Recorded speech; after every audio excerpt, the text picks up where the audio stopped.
Hello. हाँ प्यारे बच्चों, देखिए आज हम अपने चौथे सेमेस्टर के हिंदी विषय के ऊपर एक छोटी सी चर्चा शुरू करते हैं, जिसके क्रम में सबसे पहले आप ये देख लीजिए, आपको यहाँ स्क्रीन पे दिखाई दे रहा होगा कि चौथे सेमेस्टर में हिंदी विषय के अंतर्गत आपको कुल 4 पाठ पढ़ने हैं, 4 अध्याय पढ़ने हैं। इन 4 अध्यायों में पहला अध्याय या पहला पाठ अनिवार्य संस्कृत का उच्चारण, वाचन एवं लेखन। दूसरा पाठ अन्य पाठ्य वस्तु एवं अनुच्छेद लेखन। तीसरा पाठ आपका है हिंदी साहित्य की विधाएं एवं लेखकों का परिचय। और चौथा अध्याय आपका अनिवार्य संस्कृत शिक्षण है। तो सबसे पहले साथियों, इन चारों पाठों से हम जो सबसे उचित और आसान तो इस दृष्टि से, क्योंकि सबसे बड़ा अध्याय, सबसे बड़ा पाठ हिंदी साहित्य की विधाएं एवं लेखकों का परिचय है, जो अध्याय नंबर 3 है। तो सबसे पहले इन चारों अध्यायों से हम अध्याय 3 से अपनी चर्चा का आरंभ करेंगे और विषय वाइज एक एक बिंदु को ध्यान में रखते हुए धीरे धीरे हम अपने पठन पाठन को आगे बढ़ाने का प्रयास करेंगे। तो जैसा कि अध्याय 3 से हम पठन पाठन का शुरुआत आज करने जा रहे हैं, हम देखते हैं कि अध्याय 3 हमको हिंदी साहित्य की विभिन्न विधाओं और उन विधाओं से संबंधित लेखकों के परिचय से साक्षात्कार करवाता है।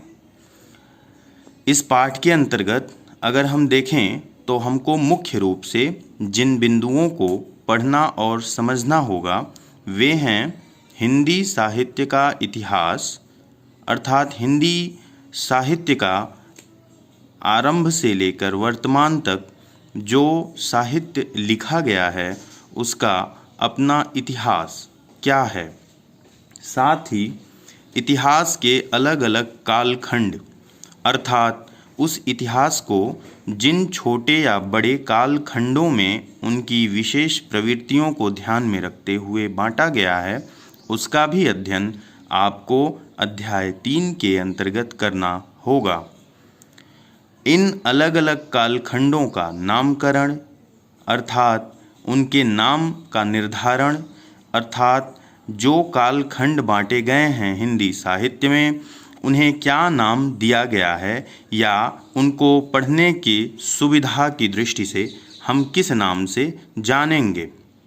अगला बिंदु जो हमें देखना होगा इस पाठ के अंतर्गत वह होगा अलग अलग विधाएं जो हिंदी साहित्य के अंतर्गत अलग अलग कालखंडों में अलग अलग लेखकों द्वारा लिखी गई हैं, उन विधाओं का परिचय और उन विधाओं को लिखने वाले कवियों और लेखकों का सामान्य परिचय।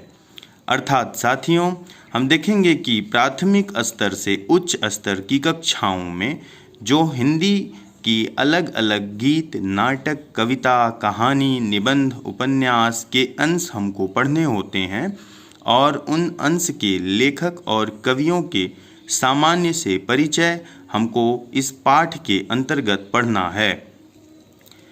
इस अध्याय को अगर हम शुरू करें तो सर्वप्रथम हिंदी साहित्य के इतिहास को समझना आवश्यक है। जैसा कि ऊपर हमने चर्चा किया कि हिंदी साहित्य का इतिहास क्या है, इसका अलग अलग क्या कालखंड है और उन कालखंडों का क्या नामकरण किया गया है।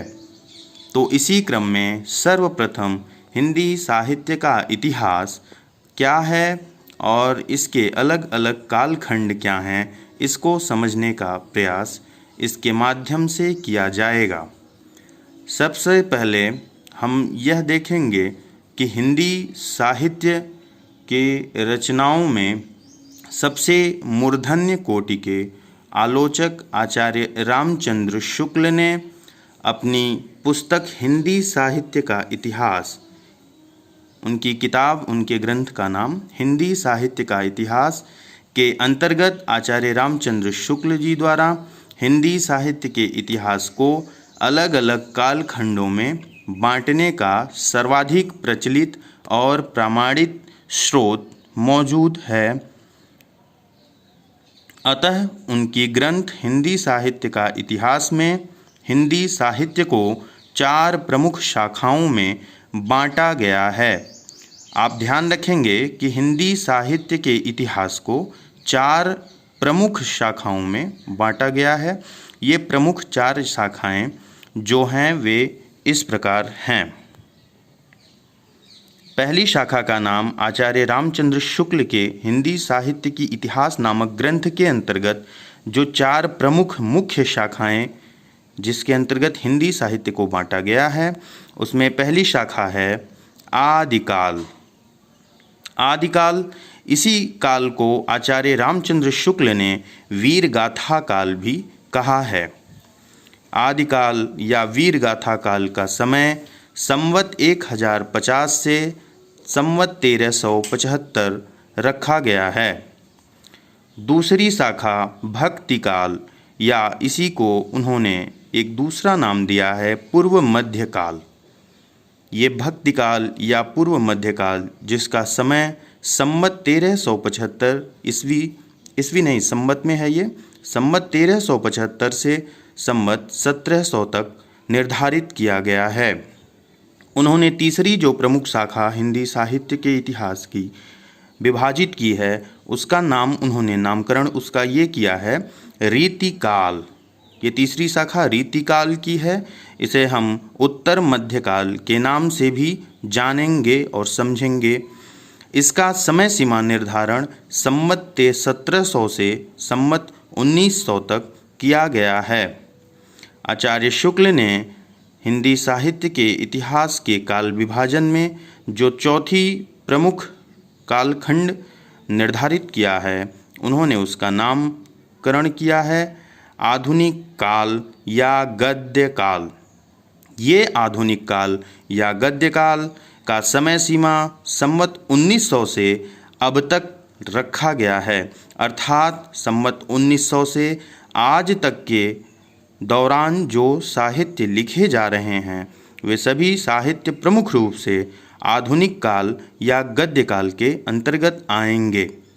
साथियों, अभी आप लोगों ने आचार्य रामचंद्र शुक्ल जी द्वारा हिंदी साहित्य के इतिहास का वर्गीकरण प्रमुख 4 शाखाओं में उन 4 शाखाओं